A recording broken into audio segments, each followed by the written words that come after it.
আমার বাড়ি উজিরপুর ইউনিয়ন 1 নম্বর ওয়ার্ড।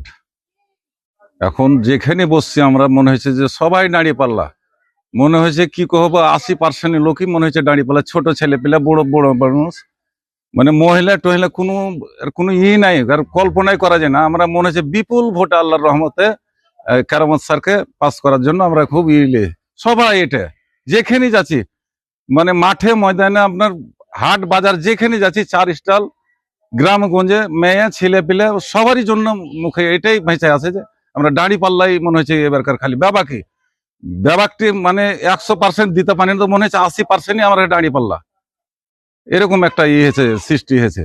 আর দাঁড়ি পাল্লার মতোই কেমন হয়েছে যে বিএনপি ধরেন আগে ওই সরকার কিছু চলে গেল লুটতারাজ করে, কিছু বিএনপিও শুরু করেছে এরকম একটা বিভিন্ন জায়গাতে সন্ত্রাসী মানুষ। তো এবার কিছু কিছু সবাইকে দেখলাম, এবারকার দাঁড়ি পাল্লাটাকে আমরা দেখবো কি করা যায়, এখন আল্লাহ সেটা ভালো। কিন্তু এবার মতামতটা সবারই নাড়িপাল্লা, যার কাছে যাচ্ছি সেটাই নাড়িপাল্লা করছে। কিন্তু কেরামত সাহেবের কোনো দুর্নীতি নেই, তখন কিন্তু অন্য সরকার পাওয়ারে ছিল, তিল পরিমাণও দুর্নীতি পাওয়া যায়নি।